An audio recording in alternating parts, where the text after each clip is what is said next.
یہ زمین جب نہ تھی، یہ جہاں جب نہ تھا، چاند سورج نہ تھے، آسماں جب۔ السلام علیکم ورحمۃ اللہ وبرکاتہ۔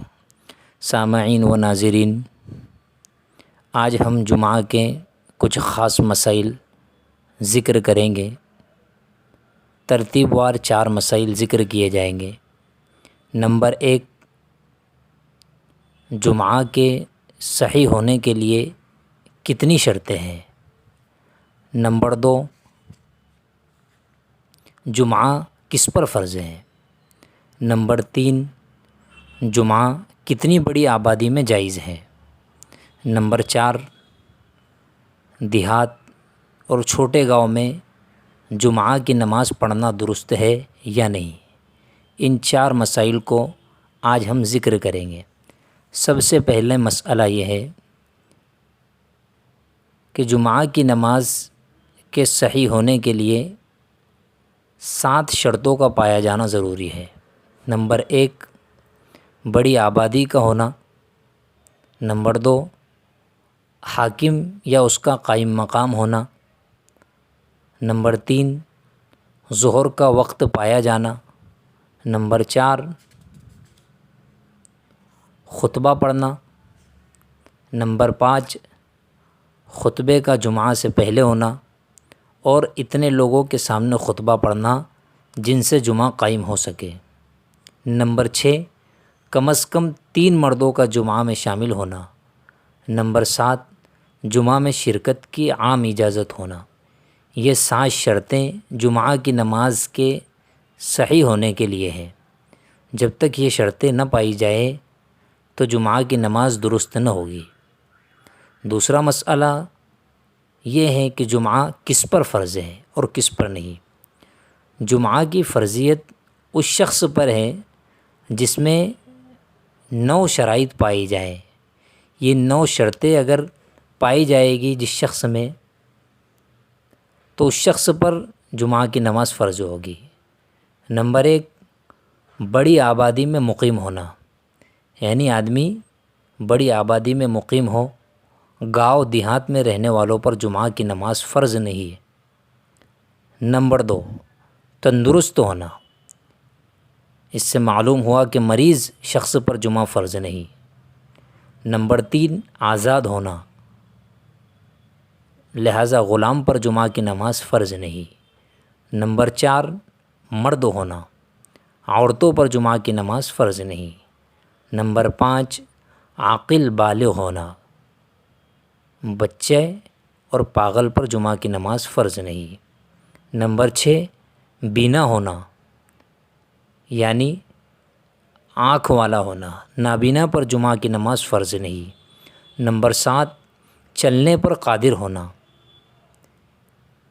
اپاہج پر جمعہ کی نماز فرض نہیں، یعنی ایسا آدمی ہے جو چل نہ سکتا ہو، چلنے پر قدرت نہ رکھتا ہو، لنگڑا ہو، اس پر بھی جمعہ کی نماز فرض نہیں۔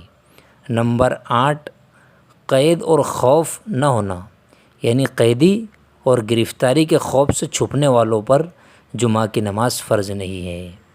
نمبر 9، سخت بارش اور کیچڑ نہ ہونا، سخت بارش وغیرہ کی وجہ سے ترک جمعہ کی رخصت ہو جاتی ہے۔ یہ مذکورہ اعذار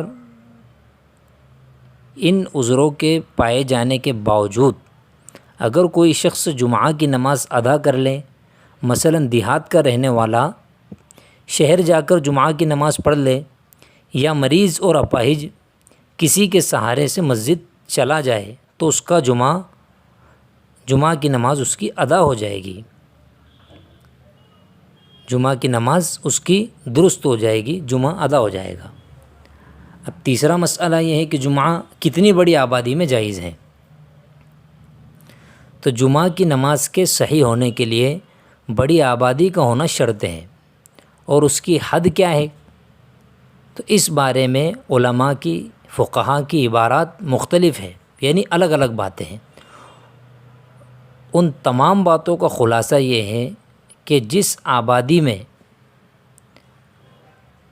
روزمرہ کی ضروریات کے لیے دکانیں وغیرہ موجود ہوں اور حکومت کا ایسا نظام بھی ہو جس سے مظلوم مدد حاصل کر سکتا ہو، مثلاً پولیس چوکی ہو یا گرام پنچایت ہو، یہ شرط جہاں پائی جاتی ہے وہاں جمعہ کی نماز درست ہو جائے گی۔ اور عام طور پر ہمارے ملک میں، ہندوستان میں 3000 کی آبادی پر یہ سہولتیں مہیا ہو جاتی ہے، لہٰذا اتنی بڑی آبادی میں جمعہ قائم کرنا درست ہوگا، اور اس سے کم آبادی پر جمعہ فرض نہ ہوگا۔ لہٰذا جن آبادی والوں پر جمعہ کی نماز فرض نہ ہو ان کو ظہر کی نماز پڑھنی ضروری ہوگی، جمعہ کا قیام ان کے لیے نہیں ہے۔ دیہات ہے، چھوٹا گاؤں ہے، وہاں جمعہ کی نماز درست نہیں ہے۔ جس گاؤں کی آبادی 3000 سے کم ہو اور وہاں روزمرہ کی ضروریات مہیا نہ ہو، یعنی روزانہ کی جو ضروریات کا سامان ہے وہ وہاں ملتا نہ ہو، تو وہاں جمعہ کی نماز قائم کرنا درست نہیں ہے۔ لہٰذا ایسے چھوٹے دیہاتوں میں جمعہ پڑھنے سے، جمعہ کی نماز قائم کرنے سے گناہ ہوگا۔ چھوٹے دیہاتوں میں رہنے والوں پر جمعہ کی نماز فرض نہیں ہے بلکہ ظہر کی نماز فرض ہے، لہٰذا اگر وہ ظہر کے بجائے جمعہ پڑھیں گے تو گنہگار ہو گئے۔ لہٰذا دیہات والوں کو، چھوٹے گاؤں والوں کو جمعہ کی نماز قائم نہیں کرنا چاہیے۔ البتہ اگر دیہات میں رہنے والا آدمی کوئی شہر جا کر جمعہ کی نماز پڑھنے کا اہتمام کر لیتا ہے، حالانکہ وہ اس کے لیے ضروری نہیں ہے، دیہات میں رہنے والا کوئی شخص اگر شہر میں جا کر جمعہ کی نماز پڑھ لیتا ہے تو وہ عزیمت پر عمل کرنے والا ہوگا اور مستحق ثواب ہوگا، یعنی اس کو اور زیادہ ثواب ملے گا۔ لیکن یہ الگ بات ہے کہ اطراف میں اور دیہات میں رہنے کی وجہ سے اس پر یہ لازم اور ضروری نہیں ہے کہ وہ شہر میں جا کر جمعہ کی نماز پڑھے، کیونکہ جس آبادی کے اندر وہ رہتا ہے وہاں شرائط جمعہ نہیں پائے جا رہے ہیں، لہٰذا اس پر جمعہ کی نماز فرض نہیں ہے۔ لیکن اگر وہ شہر میں جا کر پڑھ لیتا ہے، عزیمت پر عمل کرنے والا ہوگا اور زیادہ مستحق ثواب ہوگا، اس کو اور زیادہ نیکیاں ملے گی۔ ایسے ہی جمعہ کی پہلی اذان ہوتے ہی سب دنیاوی مصروفیات بند کر کے جمعہ کی تیاری شروع کر دینی چاہیے۔ اللہ ہم سب کو عمل کی توفیق نصیب فرمائے۔ وآخر دعوانا الحمد للہ رب العالمین۔